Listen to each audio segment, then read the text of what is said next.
नमस्कार। धूमज्योतिः सलिलमरुतां सन्निपातः क्व मेघः सन्देशार्थाः क्व पटुकर्णैः प्राणिभिः प्रापणीयाः इति औत्सुक्यात् अपरिगणयन् गुह्यकस्तं ययाचे कामार्ता ही प्रकृतिकपणा चेतना चेतनेषु। आप सभी लोगों का फिर से स्वागत है। धन्यवाद बहुत बहुत।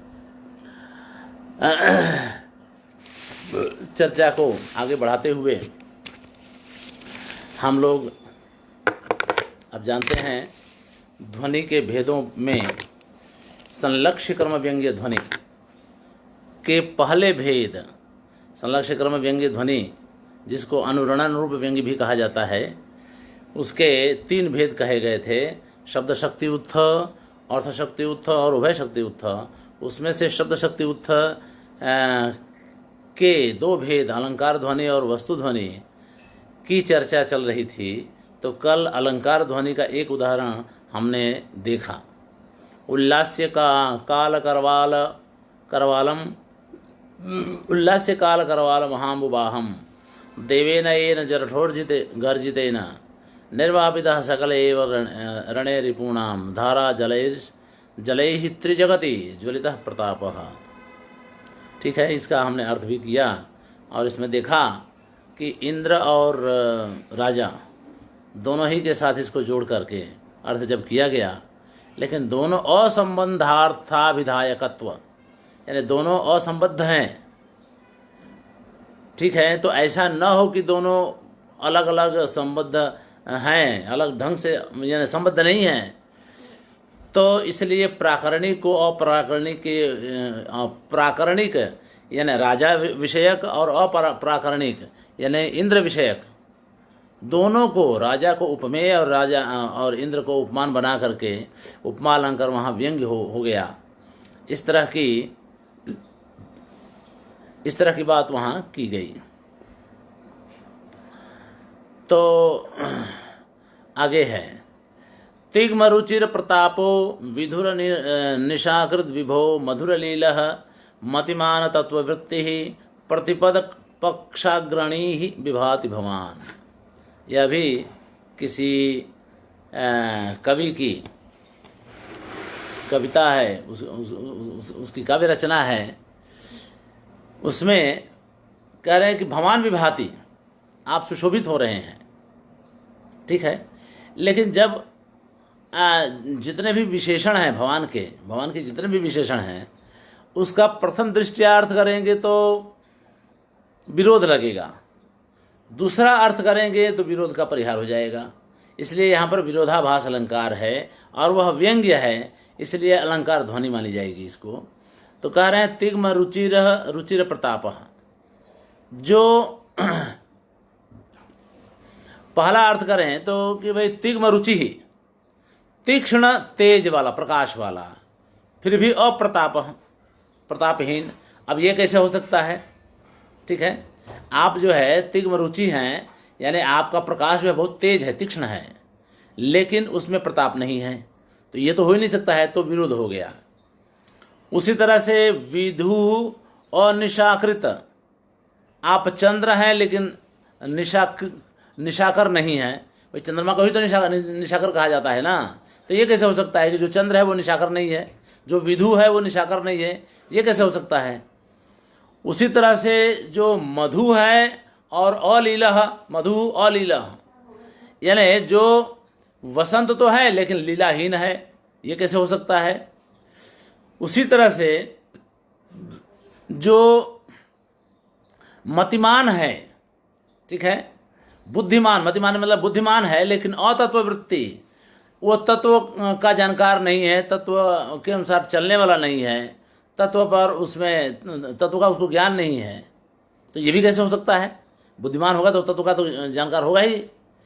उसी तरह से आगे प्रतिपद अपक्षाग्रणी ही, आप प्रतिपदा तो हैं लेकिन किसी भी पक्ष के यानी शुक्ल पक्ष या कृष्ण पक्ष के अग्रणी नहीं हैं। ठीक है, तो यहाँ पर भी विरोध हो गया। अब आपने देखा कि सभी विशेषणों में विरोध दिखाई पड़ा। अब इस विरोध का परिहार करना है तो दूसरा अर्थ करेंगे। देखिए कैसे, तो कह रहे हैं कि तिग्म रुचिर प्रताप, आपका जो प्रताप है वो तिग्म भी है यानी तीक्ष्ण है। किसके लिए? तो शत्रुओं के लिए। रुचिर भी है तो किसके लिए? मित्रों के लिए। यानी आपका जो प्रताप है वह तीक्ष्ण है शत्रुओं के लिए, और रुचिर है यानी रोचक है, पसंद करने लायक है मित्रों के लिए। तो यहाँ पर आप देखिए दूसरा अर्थ आपने किया तो इसका विरोध का परिहार हो गया। उसी तरह से विधुर निशाकृत, तो पहला अर्थ तो किया विधु और निशाकृत, अब करेंगे आप विधुर और निशाकृत। विधुर यानी शत्रु, शत्रुओं के लिए निशाकर यानी रात करने वाले यानी उनका विनाश करने वाले। ठीक है, विधुर यानी शत्रुओं का नाश करने वाले, यह अर्थ लेना है। निशाकृत का मतलब कि रात्रि करने वाले, दैट इज दुखद बनाने वाले यानी उनका विनाश करने वाले, ये अर्थ में लेना है। और विभो तो है विभु, विभु तो है, संबोधन है। उसके बाद मधुर लीला, मधु और लीला किया था पहली बार, अब उसको कर दीजिए मधुर लीला यानी अच्छी लीला करने वाले। आपकी चेष्टाएं, आपके हाव भाव अच्छे लगते हैं इसलिए आप मधुर लीला वाले हैं। और दूसरी आगे मति मान और तत्ववृत्ति कहा था ना कि यानी दो शब्द बनाया था तो विरोध लगा, अब इसको तीन शब्द बना दीजिए, मति और मान और तत्ववृत्ति यानी बुद्धि और प्रमाण। मान यानी प्रमाण, बुद्धि और प्रमाण से तत्व का निर्णय करने वाले आप हैं। तो विरोध चला गया, देखिए इस तरह का अर्थ किया तो। और प्रतिपद पक्षाग्रणी ही, अब प्रतिपद वहाँ एकम के लिए था, अब यहाँ पर आपने प्रतिपद यानी हर पद पर, हर स्थान पर अपने पक्ष के लोगों का नेतृत्व करने वाले, अग्रणी यानी नेतृत्व करने वाले आप जो है विभाति शोभायमान हो रहे हैं। तो इस तरह से यहाँ पर विरोधाभास अलंकार व्यंग्य है, तो व्यंग्य है इसलिए यह जो है अलंकार ध्वनि है। ठीक है, अलंकार ध्वनि है तो आप जानते ही हैं अलंकार्य हुआ। जब अलंकार्य है तो यह ब्राह्मण श्रमण न्याय से उसको अलंकार कहते हैं, बाकी वास्तव में है तो अलंकार्य, क्योंकि ध्वनि है तो अलंकार्य हो गया। वही कह रहे हैं अत्र एकैकस्य पदस्य द्विपदत्व विरोधाभासः। ठीक है, तो एक एक पद का करेंगे तो दो पद करेंगे तो विरोध हो जाएगा, और तीन तीन पद बना देंगे उसका विश्लेषण दूसरे ढंग से कर देंगे तो विरोध का परिहार हो जाएगा। इसलिए विरोधाभास अलंकार यहाँ बनता है। आगे चलें, ऐसा ही एक उदाहरण और है, यहाँ भी विरोधाभास का ही अलंकार है, यहाँ पर विरोधाभास अलंकार ही है। अमितः समितः प्राप्तैः उत्कर्षैः हर्षद प्रभो अहितः सहितः साधु यशोभिर असतामपि असतामसि। कह रहे हैं कि आप हैं, हे प्रभु आप हैं। अब प्रभु के लिए एक और जुड़ा है हर्षद, प्रसन्नता देने वाले, हर्ष देने वाले। हे प्रभु आप हैं क्या? तो कैसे? अमितः समितः। ठीक है, आप अमित हैं और समित हैं। अब ये कैसे हो सकता है? जो अमित है वो समित कैसे होगा? ठीक है, प्राप्त ही उत्कर्ष ही, उत्कर्ष प्राप्त उत्कर्षों से, प्राप्त उत्कर्षों से आप अमित हैं और समित हैं, ये नहीं हो सकता, विरोध हो गया। और आप अहित भी हैं और सहित भी हैं। साधु यशो भी ही यानी अच्छे यश से, अच्छे यश के द्वारा, अच्छे यश के माध्यम से आप अहित हैं और सहित हैं। किसके लिए? तो असताम। अब देखिए अर्थ करेंगे तो ज़्यादा स्पष्टता हो जाएगी। तो यहाँ पर प्रथम दृष्टिया तो लगता है कि यहाँ विरोध है। ठीक है, क्योंकि जो अमित है वो समित नहीं हो सकता है, जो अहित है वो सहित नहीं हो सकता है। तो अब जब दूसरा अर्थ करेंगे तो विरोध का परिहार हो जाएगा। देखिए, समितः को प्राप्तई ही उत्कर्षई ही के साथ जोड़ दीजिए।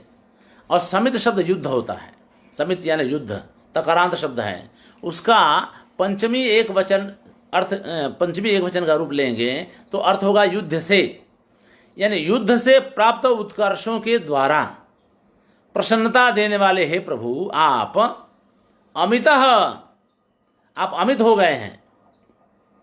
ठीक है, इतने उत्कर्ष आपको मिले हैं, इतना ऐश्वर्य आपको मिला है कि आपको मापा नहीं जा सकता है। बहुत विशाल हो गए हैं, विशाल आपका ऐश्वर्य बहुत बढ़ गया है, इसलिए आप विशाल हो गए हैं, आप अमित हो गए हैं, आपको मापना कठिन है। एक हो गया। तो देखिए जो है समित का दूसरा अर्थ कर दिया, तब आप अर्थ बैठा लीजिए, अर्थ बैठ गया ठीक से।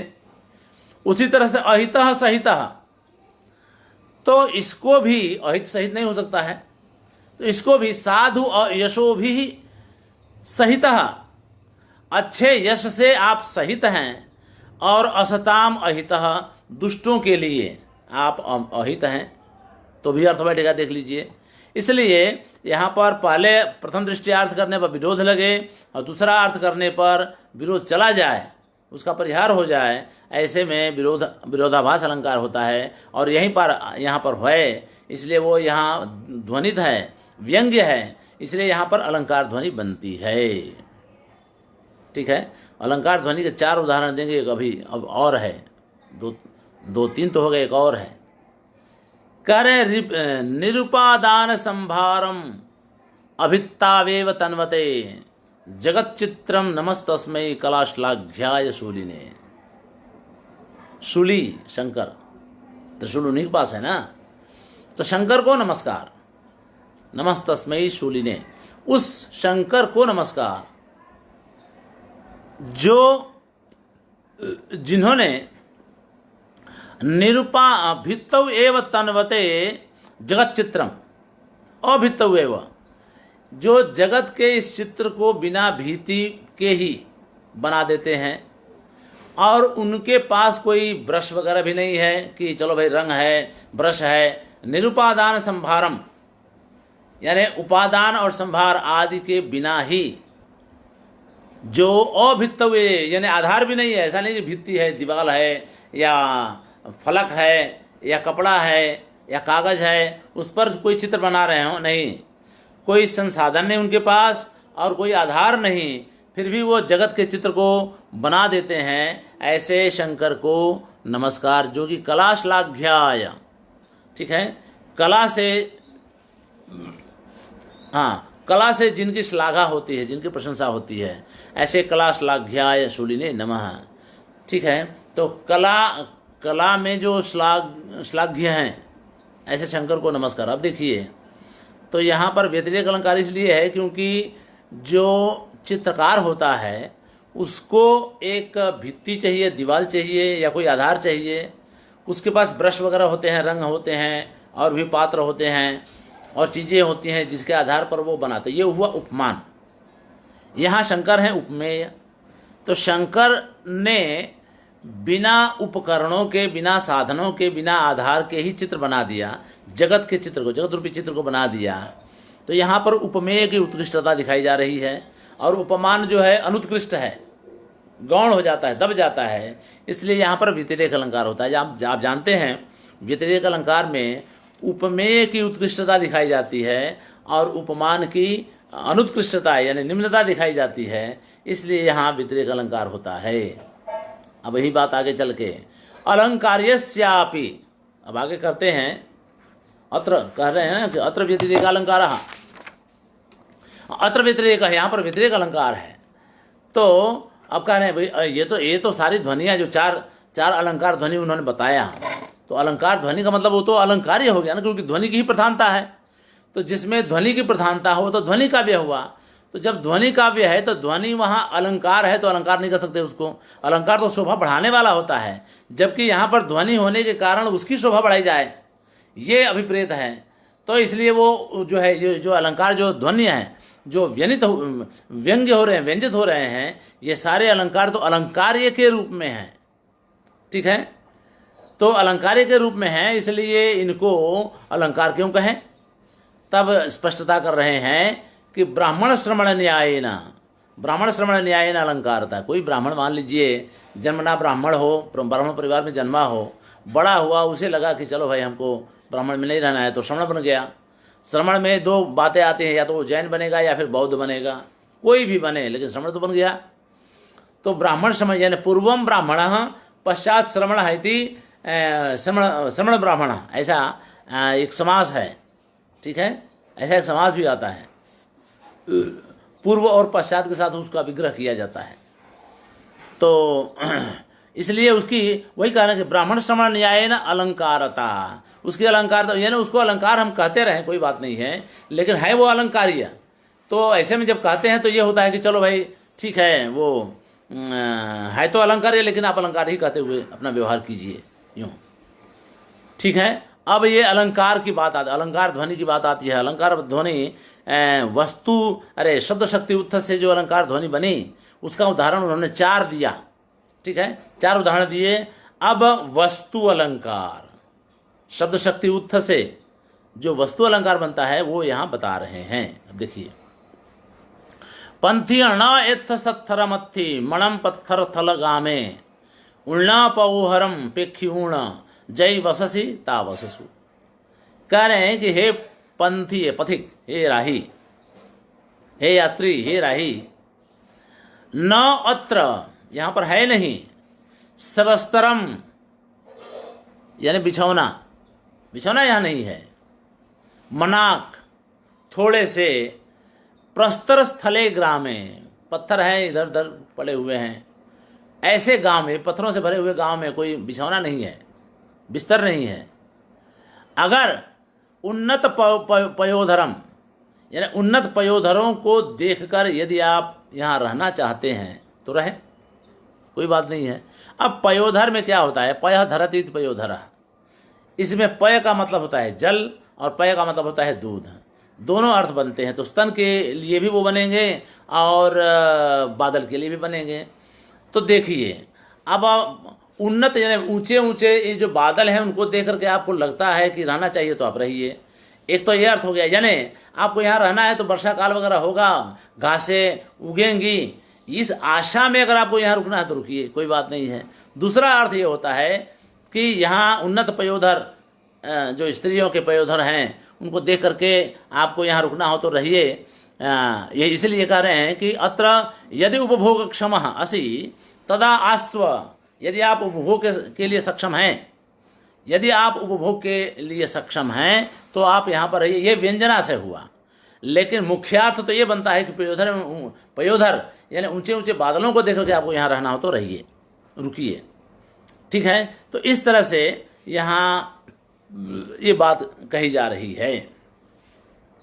तो सत्रमस्ति, ठीक है, तो ये तो हुआ। ये अब देखिए इसमें क्या हुआ, वस्तु का वर्णन तो कर दिया कि भाई यहाँ कोई बिस्तर नहीं है, वो नहीं है, वो नहीं है, उन्नत पयोधरों को देखकर आप रहना तो रहिए। इससे व्यंजना क्या निकली, तो जो मुख्यार्थ है उससे यदि आप उपभोग के सक्षम के लिए लायक हैं, समर्थ हैं, तो आप यहाँ रुकें। ये जो है घटना व्यंजित हो रही है, घटना को ही वस्तु कहा जाता है, ध्यान रखिए। इन पूर्व के जो श्लोक थे, उदाहरण थे, उनमें अलंकार ध्वनित हो रहा था, इसलिए उसको अलंकार ध्वनि कहा। यहाँ पर वस्तु से, मुख्यार्थ से वस्तु ध्वनित हुई, इसलिए इसको वस्तु ध्वनि कहेंगे। क्योंकि वो कह रही है कि भाई आपको यहाँ रुकना हो तो रुकिए अगर आप सक्षम हैं तो। बाकी तो यहाँ पर बेवकूफ़ लोग हैं, यहाँ पत्थरों से भरे हुए निरस लोग हैं, अज्ञानी लोग हैं, जड़ लोग हैं, ये सारी बातें उसमें आती हैं। तो ऐसे लोगों से भरे हुए इस गांव में अगर आप उपभोग के सक्षम हैं, के लिए समर्थ हैं, उपभोग के लिए समर्थ हैं, तो आप रुके।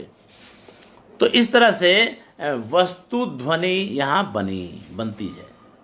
ठीक है, अब आगे दूसरा उदाहरण इसका भी देंगे। शनि रशनिश्च तमुच्चैर निहंति कुप्यसि नरेंद्र यस्मै त्वं यत्र प्रसीदसि पुनः स भाति उदारोनुदारश्च। ठीक है,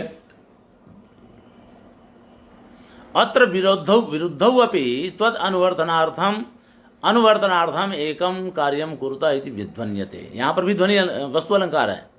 किस तरह से कि हे राजन, नरेंद्र यानी हे राजन, त्वम यानी आप, यस्मै कुप्यसि जिस पर नाराज हो जाते हैं, उसको शनि अशनि च निहंति। ठीक है, तम यानी उसको, तम यानी उसको, उच्चै यानी ऊंचे से यानी अच्छी तरह से, निहंति मार देते हैं। ठीक है, हत्या कर देते हैं। शनि और अशनि यानी जिस पर हे नरेंद्र आप जिस पर नाराज होते हैं, जिस पर क्रोध करते हैं, उसको शनि और अशनि उसको मार डालते हैं। यत्र प्रसिद्धसि, और आप जहाँ प्रसन्न हो, जिस पर प्रसन्न हो जाते हैं, स पुनः भाति यानी चमकता है, शोभायमान होता है, उदार होकर के, और अनुदारश्च। ठीक है, अनुदारश्च, यहाँ पर जब आप अर्थ कर रहे हैं तो थोड़ा व्याकरण का भी ध्यान रखा कीजिए। इस श्लोक में कर्ता दो बताए गए, शनि और शनिश्च, च से जोड़ा गया है, लेकिन क्रियापद तो एक ही है, निहंती। अब ये व्याकरण कैसे बनेगा, मुश्किल है ना। तो कह रहे हैं कि तब आप वही नाटक वाली बात लाएंगे। जानते हैं कई बार क्या होता है कि हम लोग च से जोड़ करके कर्ता को संयुक्त कर देते हैं।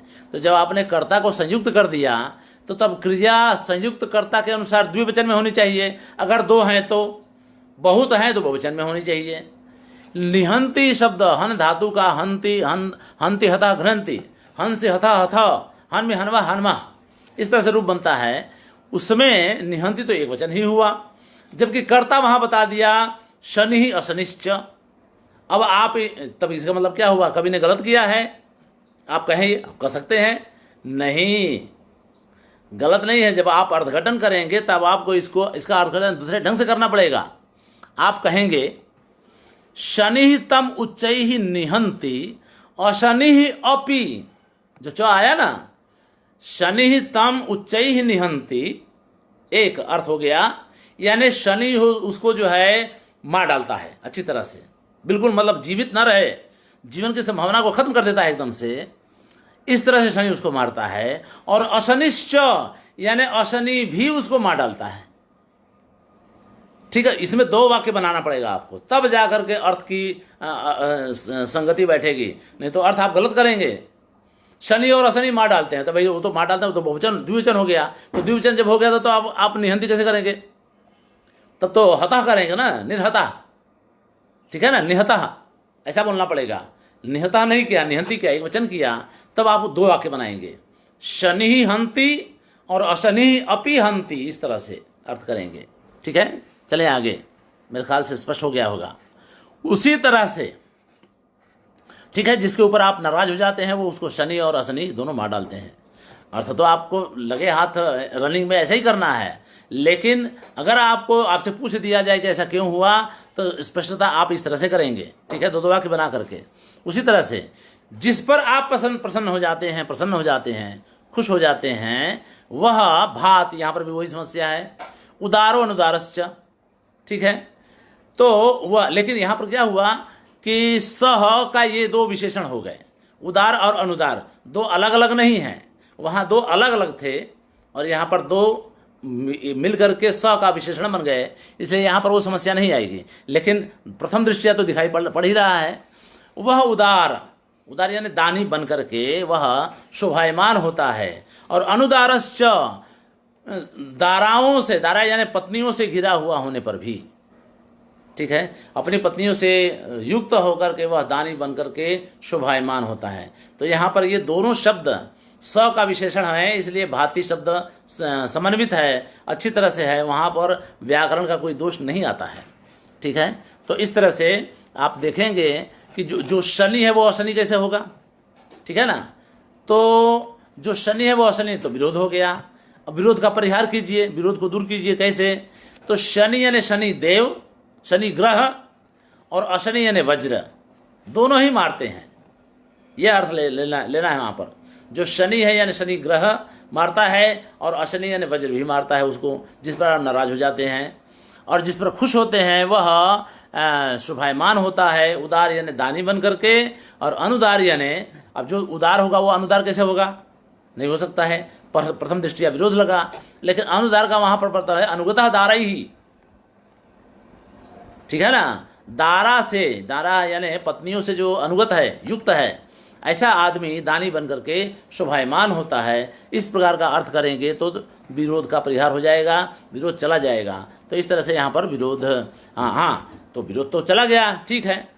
अब यहाँ पर होता क्या है, वस्तु अलंकार कैसे बना है यहाँ, तो वही कह रहे हैं कि अत्र विरुद्धौ अपि, दो विरोधी चीज होने पर भी त्वत् अनुवर्तनार्थम, आपको प्रसन्न करने के लिए, आपके यश को बढ़ाने के लिए, एकम कार्यम कुरुतः, शनि और शनि वाला काम नहीं कर सकता है पर, लेकिन दोनों एक काम कर रहे हैं, एक जगह काम कर रहे हैं, क्योंकि आपका अनुवर्तन करना है, आपको खुश करना है।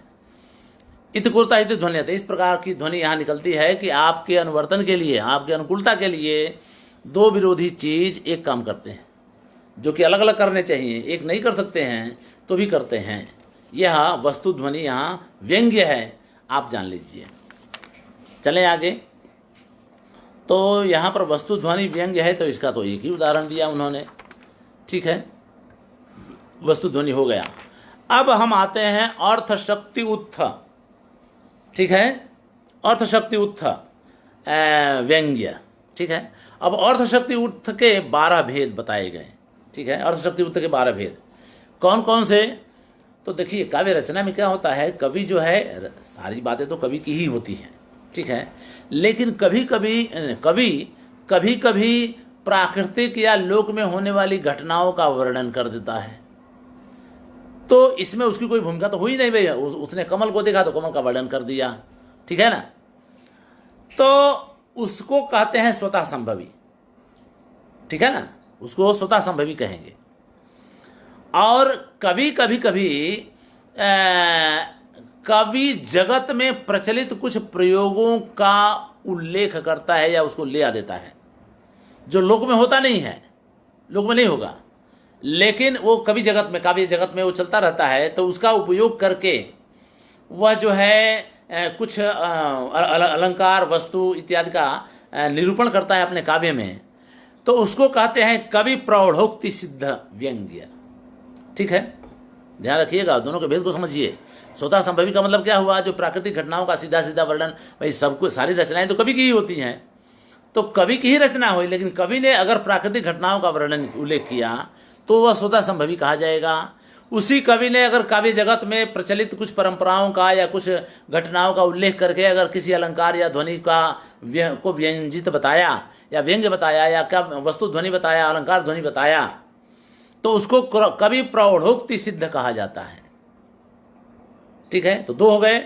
और तीसरा, कवि एक प्रबंध काव्य लिख रहा है, उसमें पात्र होंगे, नर नारी पात्र होंगे, बहुत सारे चीजें पात्र होते हैं, उसमें जीव जंतु भी पात्र होते हैं, तो उन पात्रों के मुंह से कुछ चीज कहलवाए, ठीक है ना, पात्रों के मुंह से कोई चीज कहलवाए और उसमें से वस्तु ध्वनि निकले, अलंकार ध्वनि निकले, वस्तु से वस्तु ध्वनि निकले, अलंकार से अलंकार ध्वनि निकले, तो उसको कहते हैं कवि निबद्ध वक्तृ प्रौढ़ोक्ति सिद्ध, ठीक है। तो 3 अंग बनते हैं, ठीक है ना। एक तो प्राकृतिक घटनाओं का, स्वाभाविक घटनाओं का वर्णन करे तो स्वतः संभवी, काव्य जगत में प्रचलित किसी घटना का उल्लेख करे तो कवि प्रौढ़ोक्ति सिद्ध, और कवि के द्वारा निर्मित किसी पात्र के द्वारा अगर वो कथन किया जाए और उस कथन से वस्तु ध्वनि निकले, वस्तु से वस्तु ध्वनि निकले, वस्तु से अलंकार ध्वनि निकले, वस्तु से अलंकार से वस्तु ध्वनि निकले और अलंकार से अलंकार ध्वनि निकले।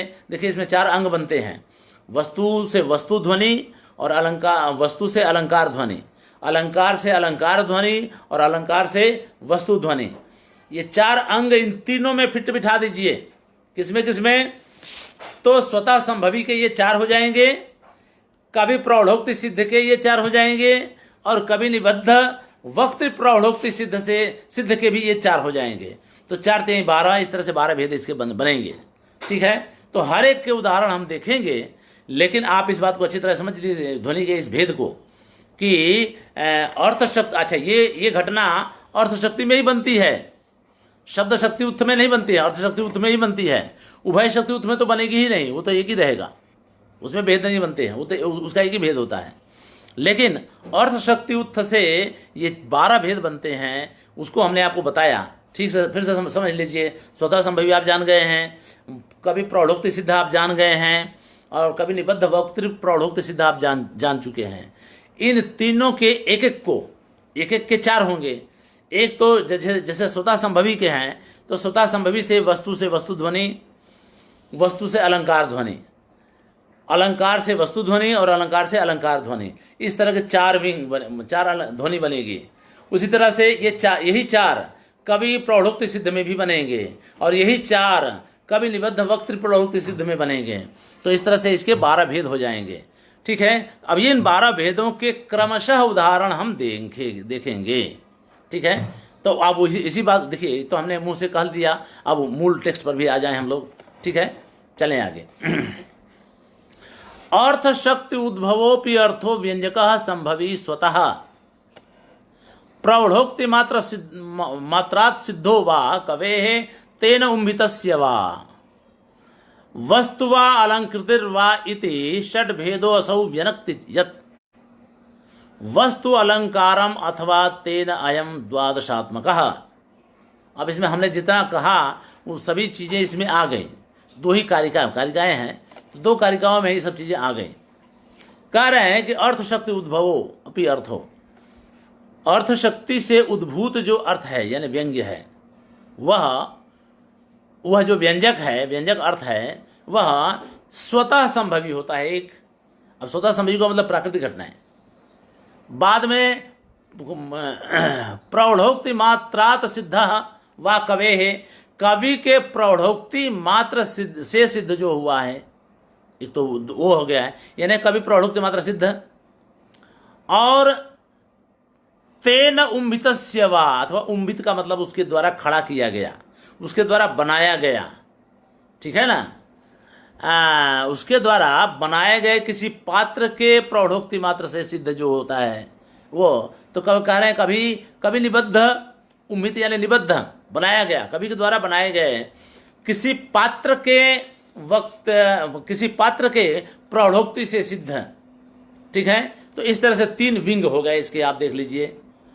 उसके बाद वस्तु व अलंकृत, देखिए वाह जब कर रहे हैं तो वस्तु अथवा अलंकार, ठीक है।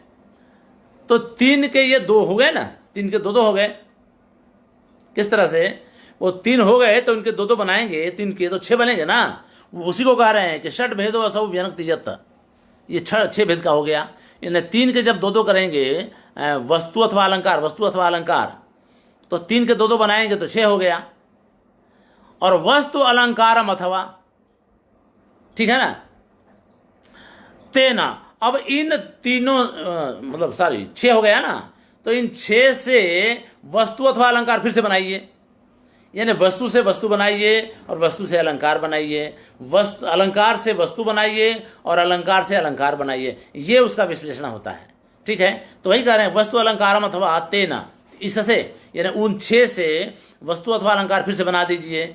तो इस तरह से 6 दूनी 12 भेद हो जाते हैं। इस प्रकार से इसके 12 भेद बनते हैं। तेन अयम द्वादशात्मकः, ठीक है। तो इस तरह से इसके 12 भेद बनते हैं। अब आगे इसी की व्याख्या वो समझा रहे हैं, सुना रहे हैं, ठीक है।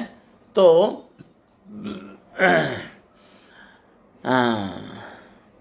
स्वतः संभवी न केवलम भणित मात्र निष्पन्नो यावत् बहिरपि औचित्येन संभाव्यमानः कविना प्रतिभा मात्रेण बहिः असन्नपि निर्मितः कवि निबद्धेन वक्त्रा वा इति द्विविधो अपरः इति त्रिविधः, ठीक है। तो कह रहे हैं कि स्वतः संभवी, जो स्वतः संभवी है होता है वह न केवलम भणित मात्र निष्पन्न, ठीक है, वह केवल भणित मात्र निष्पन्न नहीं होता है, बल कथन मात्र से सिद्ध नहीं होता। भणित मात्र निष्पन्न केवल कथन मात्र से सिद्ध नहीं होता है, बल्कि वह संसार में पाया जाता उचित रूप से निष्पन्न। यावत बहिरपि औचित्येन संभाव्यमानः, उसको बाहर भी देखा जा सकता है, यानी प्राकृतिक घटनाओं का वर्णन केवल ऐसा नहीं कि कहने में ही आता है और वास्तविकता में वास्तव में कुछ नहीं होता है, वास्तविकता उसकी कुछ नहीं होती है, ऐसा नहीं है, वही कह रहे हैं। यावत, ठीक है। उसके बाद कविना प्रतिभा मात्रेण, कवि के द्वारा अपनी प्रतिभा मात्र के द्वारा, अपनी प्रतिभा से ही बहि असन्नपि, जो बाहर नहीं भी है उसको भी निर्मिता, उसको भी बना देता है। बाद में कवि निबद्धेन वक्त्रा वा, अथवा तो कवि के द्वारा निबद्ध, कवि के द्वारा बनाए गए किसी वक्ता के द्वारा, वक्ता यानी पात्र के द्वारा यह है। और वह द्विविधो अपरः, इसके दो और भेद हो जाते हैं, वस्तु और अलंकार। तो इस तीन के दो हो गए, इन तीनों के दो हो गए, यानी 6 हो गए। इति त्रिविधा, 3 प्रकार के हो गए, ठीक है ना। वस्तु व अलंकारो व असौ इति षोडा व्यंजकः, ये वस्तु अथवा अलंकार होंगे, तीनों के दो होंगे, वस्तु अथवा अलंकार, तो 6 हो गए। षोडा व्यंजकः, 6 प्रकार के व्यंजक माने गए। अर्थ 6 प्रकार का व्यंजक हो गया। और तस्य तो वस्तु व अलंकार, और इन वस्तु और अलंकार के भी वापस वस्तु और अलंकार हो गए, यानी वस्तु से वस्तु, वस्तु से अलंकार, अलंकार से वस्तु और अलंकार से अलंकार।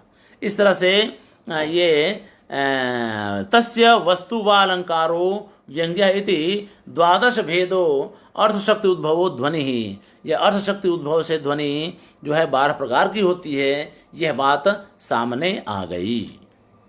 ठीक है। अब इसके बाद अब इन्होंने तो बना दिया 12 भेद, अब 12 उदाहरण आपको देखने पड़ेंगे एक एक करके। ठीक है। इस ध्वनि के जो अर्थशक्ति उत्तर जो ध्वनि थी उसके जो 12 भेद हमने अभी आपको समझा दिए, बता दिए, उन 12 भेद के क्रमशः उदाहरण आप देखेंगे। यानी वस्तु से वस्तु ध्वनि पहले आती है स्वतः संभवी के। ठीक है ना। स्वतः संभवी के वस्तु से वस्तु ध्वनि का पहला उदाहरण आप देखेंगे। माँ ने अपनी बेटी से कहा शादी करनी है, तो शादी करनी है तो इसे करें या नहीं करें, तो वही बता रही है। अलस शिरोमणि धुत्ताणम अग्गिमो पुत्ति धन समृद्धि मऊ ये भणियेण अण अंगी प्रफुल्ल विलोणा जा। सही छाया भी करूंगा। अलस शिरोमणि धूर्ता नाम अग्रिम पुत्री धन समृद्धिमय इति भणितेन नतांगी प्रफुल्लित विलोचना जाता। माँ ने अपनी बेटी से कहा, लड़के को देखकर आई होगी, तो कहा कि भाई ये जो है ये तुम्हारा जो होने वाला पति है या जिसको तुम पसंद करने वाली हो, वह जो है आलसियों का शिरोमणि है। ये बहुत बड़ा आलसी है, महान आलसी है। एक धूर्तों का अग्रिम, धूर्तों में अग्रिम है। ठीक है। 2 और धन समृद्धि माया, धन समृद्धि से भरा हुआ है। 3 ऐसा जब माता ने कहा उससे, लड़की से, तो इति भणितेन, इस कथन से ही नतांगी जो है प्रफुल्लित विलोचना जाता। ठीक है। प्रफुल्ल विलोचना यानी प्रसन्न आंख वाली, आंखें उसकी खुल गया। बाबा क्या बात है। क्यों ऐसा? तो कह रहे हैं कि इसमें बहुत बहुत ध्वनि है। कह रहे कि अलस शिरोमणि आलसी है, यानी यह जो है घर में से बाहर जल्दी जाएगा नहीं, तो उपभोग के लिए पूरा समय मिलेगा, पर्याप्त समय। धूर्ता नाम अग्रिम, कि यह मूर्ख नहीं है, नहीं तो मूर्खों को तो के साथ निपटना बड़ा कठिन होता है, वो कुछ और समझ लेगा। तो होशियार है, धूर्त है तो होशियार है, तो यानी इससे पटेगी हमारी। और उसके बाद धन समृद्धि अच्छा है, इसमें तो क्या है, पैसे की जरूरत पड़ती है, तो पैसा बाहर कमाने नहीं जाएगा, प्रदेश नहीं जाएगा, इसलिए वो धन समृद्धिमय है, तो ये भी एक प्लस पॉइंट हो गया। ऐसा जब वो सुनी तो इतने सारे व्यंग्यार्थ के साथ नतांगी जो है खुश हो गई। अब इसमें ध्वनि क्या निकलती है, तो कह रहे कि अत्र मम एव उपभोग योग्य, मम एव उपभोग्य इति वस्तुना वस्तु व्यज्यते। इस वस्तु से जो वर्णन किया, इसमें अब वो समझ रही है कि यह मेरे लिए उपभोग्य है, इसके साथ मुझे लगन कर लेना चाहिए, विवाह कर लेना चाहिए। तो इस तरह से वो खुश हो जाती है। तो ध्वनि क्या निकलती है कि यह मेरे लिए उपभोग्य है, मुझे ये पसंद है। तो इस तरह की ध्वनि निकलती है। तो देखिए, अब ये घटनाएं तो लोक में तो होती ही है ना, ये कौन सी बड़ी बात है। हम लोग भी देखते हैं कि भाई लड़की ऐसा, लड़की के बारे में लोग आके सुनाते हैं, लड़का ऐसा करता है, वैसा करता है, ऐसा करता है। अब आजकल के पैरामीटर्स बदल गए हैं, वो अलग बात है, लेकिन उस जमाने में यही पैरामीटर रहा होगा। किसी लड़की को जैसा चाहिए, अब अच्छा ये पसंद की भी इंडिविजुअल होती है, तो इस लड़की को ऐसा ही चाहिए था लड़का कि भाई आलसी भी हो, धूर्त भी हो, मतलब बेवकूफ़ ना हो, और पैसे वाला भी हो, तो इसके साथ जीवन बिताने में मज़ा आएगा, आनंद आएगा, भोग करने में मज़ा आएगा। तो इस तरह का ये पैरामीटर उसमें ये फिट बैठ गया, इसलिए वो खुश हो गई, चलो इसको पसंद करना है वगैरह वगैरह। तो ये वस्तु से वस्तु ध्वनि यहाँ स्पष्ट हो गई। अब चलें आगे। अब जो है वस्तु से अलंकार ध्वनि, वस्तु से वस्तु ध्वनि हो गया पहला भेद। 12 भेद हैं, ध्यान रखिएगा। अब ये 12 भेद में पहला भेद हो गया। दूसरा भेद वस्तु से अलंकार किस तरह से? धन्यासि या कथयसि प्रिय संगमेपि विश्रब्ध चाटुक शतानि रतांतरेषु निविम प्रति प्रणिहिते तु करे प्रियेण सख्यः शपामि यदि किंचिदपि स्मरामि। एक सखी जो है, बहुत सारी सखियों के साथ आपस में, औरतें आपस में जब बात करती हैं तो ऐसे ही होता है, तरह तरह की बातें होती रहती हैं। अब यहाँ कवि उसी को अपना थीम बना रहा है, ठीक है, वस्तु से अलंकार। तो कह रहे हैं कि भाई उसमें किसी एक सखी को संबोधित, उसने कहा होगा अपने बारे में कि हम लोग तो रमण क्रीड़ा या रति क्रीड़ा करते हुए भी तरह तरह की चाटुकारिता वाली बातें कर लिया करते हैं, ठीक है। तो वही कहा, धन्यासी, हे सखी तुम धन्य हो।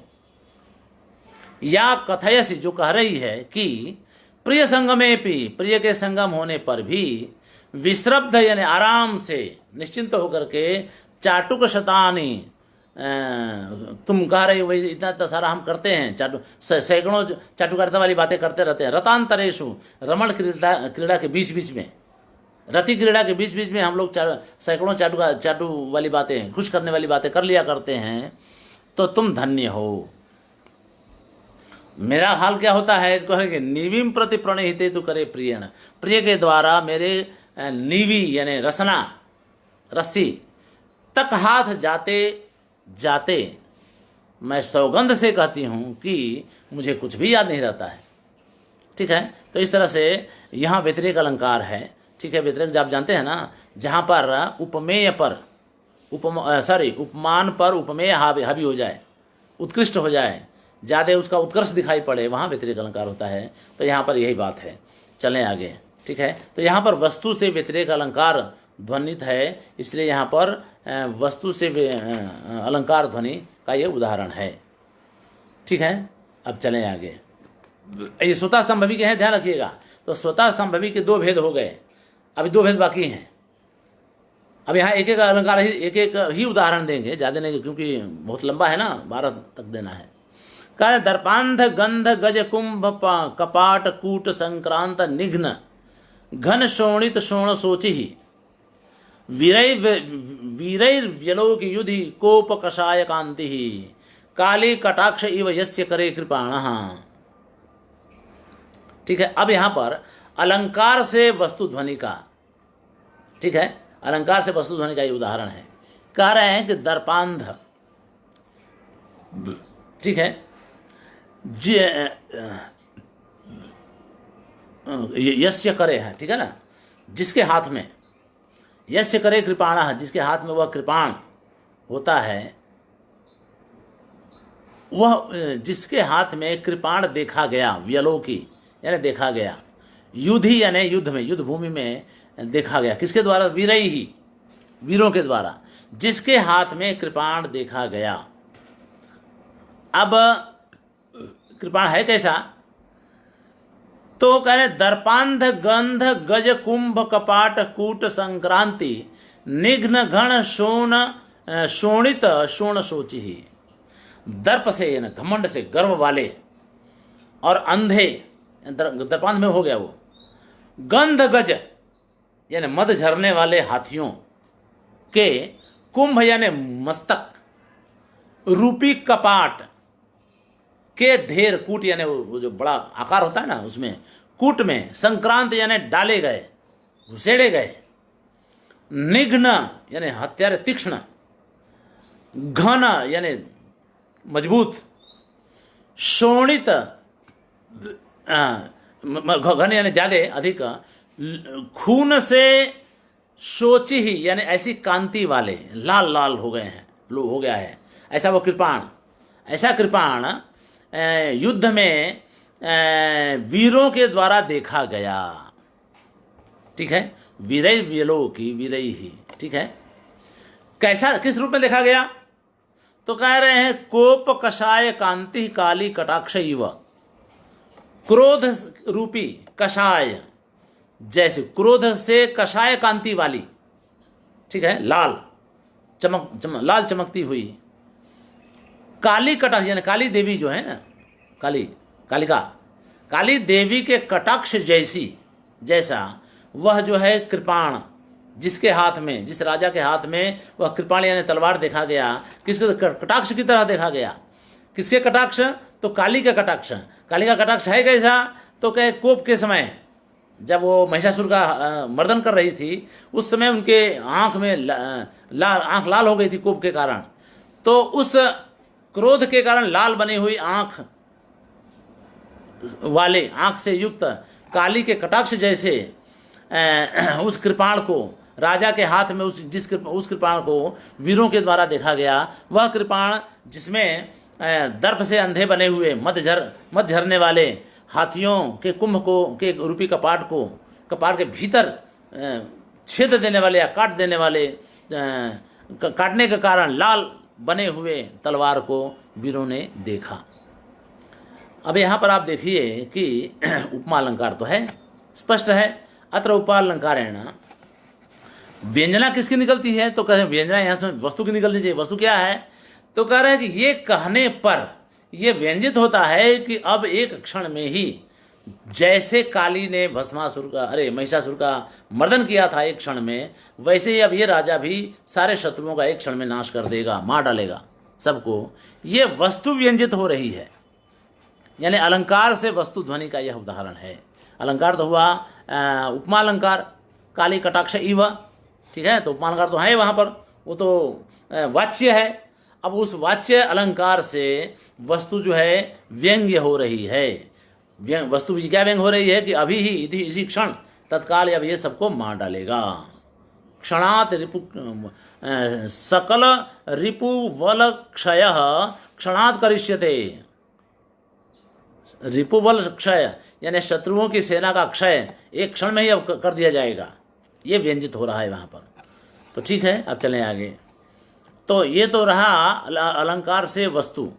अब अलंकार से अलंकार, ठीक है। तब अलंकार से अलंकार क्या है, देखिए।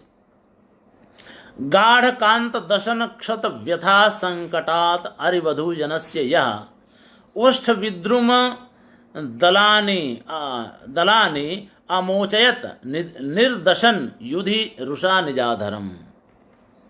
अब जानते हैं ना, एक घटना जब बनती है तो उसी के साथ बहुत सारी घटनाएं बन जाती हैं। ऐसा नहीं कि घटना केवल बन गई तो आइसोलेशन में घटना बनी, उसका और किसी से कोई संबंध नहीं है।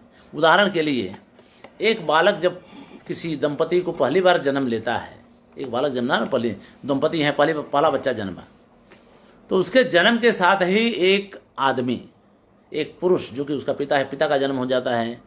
एक स्त्री माता बन जाती है, यानी माता का जन्म हो जाता है। कोई दादा बन जाता है, कोई दादी बन जाती है। केवल एक बालक के जन्म से इतनी सारी घटनाएं हो जाती हैं, और क्या क्या नहीं होता। समानांतरम, तुरंत ही जैसे वो जन्म हुआ, उससे रिलेटेड जितने भी लोग हैं सबके अपने अपने संबंध उग जाते हैं, बन जाते हैं, ठीक है ना। ऐसा वर्णन अगर काव्य में आता है तो उसको तुल्य योगिता अलंकार कहते हैं, ठीक है। अब इसका हम यहाँ उल्लेख देखेंगे, आप देख लीजिए। गाढ़ कांत दशन क्षत व्यथा संकटात, यानी गाढ़ यानी जोर से, कांत यानी प्रिय के, दशन यानी दांत काटने से, दांत दशन, उससे बने हुए क्षत यानी घाव, और उस घाव की व्यथा, और उस व्यथा से उत्पन्न संकट, उस संकट से संकटात अरिवधु जनस्य। अब ये संकट अरिवधु जनस्य, ठीक है। तो कह रहे हैं अरिवधु यानी शत्रुओं की वधुओं के, यह जिस राजा ने शत्रुओं की वधुओं यानी शत्रु सेना की वधुओं के ओष्ठ विद्रुम दलानि अमोचयन निर्दशन युधि रुषा निजाधरम। राजा ने गुस्से में आकर के शत्रुओं पर हमला करने से पहले अपना ओठ चबा लिया। ऐसा होता है ना, गुस्से में आकर आदमी अपना ओठ चबाता है।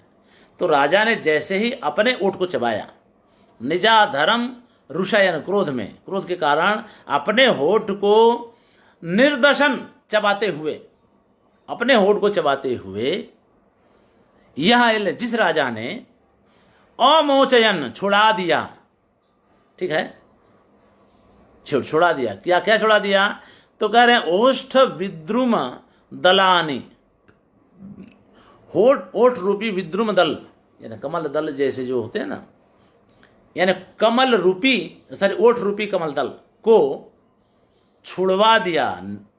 आते हैं ना अमोचयन, अमोचयत यानी उसको जो है छुड़वा दिया। राजा ने अपना होठ चबाया और दूसरे के होठ को बचा दिया, ये कहना है। ओष्ठ विद्रुम दलानि यानी ओष्ठ के विद्रुम दल यानी कमल दल, जो होता है ना, उसको जो है छुड़वा दिया। कहाँ से? तो गाढ़ कांत दशन क्षत व्यथा संकटात, यानी इन लोगों को एक्चुअली क्या किया उसने, गुस्से में आकर सबको मार डाला। अब मार डाला तो अब ये तो मर गए। अब उनकी पत्नियां तो ये सब अपनी पत्नियों से मिलेंगे नहीं, तो वो अपनी पत्नियों का आलिंगन नहीं करेंगे, दशन क्षत नहीं होगा, वो नहीं करेंगे। मतलब ये सारे जो संकट होने वाले थे। कहना यह है कि जैसे ही इसने मार दिया वो अपना होठ जैसे ही चबाया, तुरंत ही उसके सारे सैनिक मार डाले गए। सारे सैनिक मार डाले गए तो उनकी पत्नियां अपने पतियों के दशन क्षत से बच गईं, दशन क्षत रूपी संकट से बच गईं। ये उसका भाव है। तो इसका होठ चबाना और वहाँ पर होठ से बचना, ठीक है ना। यहाँ पर है तो विरोध अलंकार, भाई आप अपना होठ चबाकर किसी को के होठ चबाने को कैसे बचाएंगे, विरोध हो गया, ठीक है। तो विरोध अलंकार तो हो गया। उसके बाद समानांतर जब संख्या हुई तो जब यहाँ इनका मरना और वहाँ उनका बचना, तो तुल्य योग्यता अलंकार भी तो हो ही गया। अब तुल्य योग्यता है। अब उसके बाद मम क्षत्यापि अन्यस्य क्षतिर निवर्तताम इति तद्बुद्धि। अब इसमें उत्प्रेक्षा अलंकार की भी कल्पना की जाती है कि मैंने होठ चबाया तो मुझे जो क्षति हुई उससे दूसरे लोगों की क्षति बच जाए, ठीक है, टल जाए। इस तरह की बुद्धि को मान करके, इस तरह की संभावना को मान करके वहाँ पर उत्प्रेक्षा अलंकार की भी कल्पना की जा रही है। तो इस तरह से तुल्य योग्यता अलंकार विरोधालंकार से तुल्य योग्यता अलंकार यहाँ घटित होता है। अब फिर से आप अर्थ देख लेंगे, कठिन है, थोड़ा सा कठिन तो नहीं है लेकिन बैठाना है। यानी जिस राजा ने